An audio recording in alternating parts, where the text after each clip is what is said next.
MP জামালপুরের উর্বর মাটির জামালপুর জেলা শাখার বিপ্লবী সাধারণ সম্পাদক একসময় ছাত্রদল জামালপুর জেলা শাখার বিপ্লবী যুগ্ম সাধারণ সম্পাদক এবং মহিলা দলের কেন্দ্রীয় কমিটির নেতৃত্ব দিয়েছেন। সুযোগ পেয়েছে আজকে জাতীয় আমাদের দলে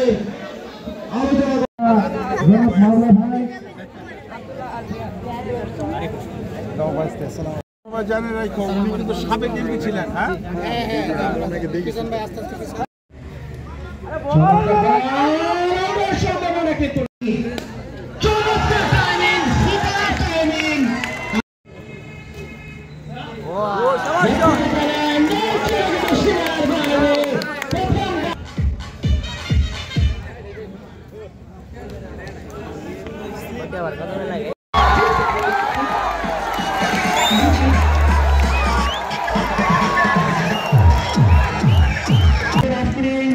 আমি একবার ভিডিও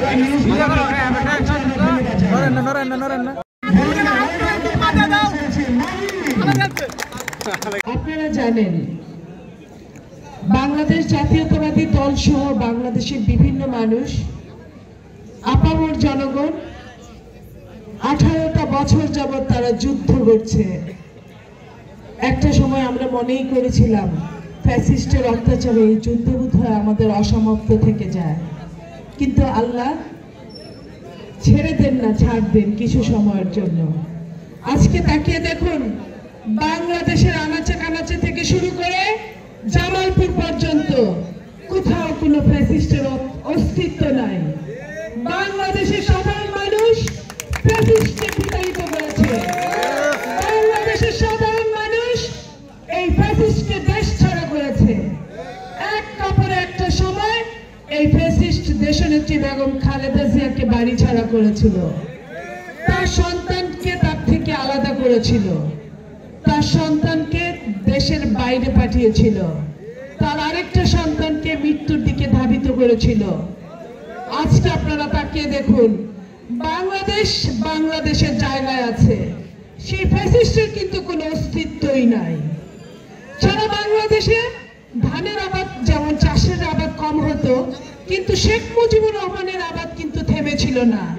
প্রতিটা আনাচে কানাচে তার মূর্তিকে পূজা করতে হতো বাংলাদেশের মানুষদের। আজকে আপনারা দেখেছেন জিঘাংসার আগুন ছড়িয়ে দিলে কি হয়, সমস্ত মূর্তিগুলো ডাস্টবিনে রাখার জায়গা পাওয়া যায় নাই। সেইখান থেকে বলতে চাই, যদি কোনো নব্য ফ্যাসিস্টের জন্ম হয়ে থাকে আপনারা সেই দিকে তাকিয়ে দেখবেন। এই বাংলাদেশে শেখ হাসিনার যেমন কোনো অস্তিত্ব নাই, কোনো জায়গা নাই, নতুন কোনো ফ্যাসিস্টেরও কোনো জায়গা থাকবে না। শুনেছি তাদের নাকি কিছু দালালদের তারা নিয়োগ করেছে, ওই ব্যবসাগুলো নাকি তারা এখন পরিচালনা করে। আমরা বলতে চাই, এই যুগের ছাত্র সমাজ এবং আগামীতে বাংলাদেশ জাতীয়তাবাদী দল সেই দালালদেরকে একটা করে ধরবে। আগে বলতো না একটা একটা শিবির দল সকাল বিকাল নাস্তা হয়, একটা সময় আসবে একটা একটা দালাল দল সকাল বিকাল নাস্তা হয়। সেই দিনের প্রতীক্ষায় আছি। আমরা বলতে চাই, এই জামালপুর আমাদের, জামালপুরের মা মাটি মানুষ আমাদের, এই জামালপুরে কোনো অন্যায়ের কোনো অস্তিত্ব আমরা রাখবো না। সেই হোক না কেন, যার বাড়ির ভাড়া দিন না কেন, আজকে অথবা কালকে ধরা আপনাকে পড়তেই হবে, ধরা আপনাকে পড়তে হবে। সেই দিন শেখ হাসিনার মতো আপনি কোনো জায়গা খুঁজে পাবেন না, আপনাকে চলে যেতে হবে আমার বাইরে। কোনো কথাই লুকোচুরি থাকে না, কে কোথায় কি করছে। জামালপুরের মানুষ অত্যন্ত সচেতন, অত্যন্ত ভদ্র, কিন্তু তার মানে এই না যে তারা কিছু জানে না। আমি বা আপনি যারা জানি, জামালপুরের সাধারণ মানুষ তার চেয়ে অনেক বেশি জানে।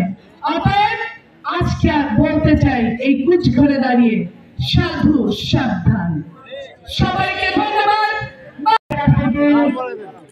দেখতে পাচ্ছেন আপনারা সবাই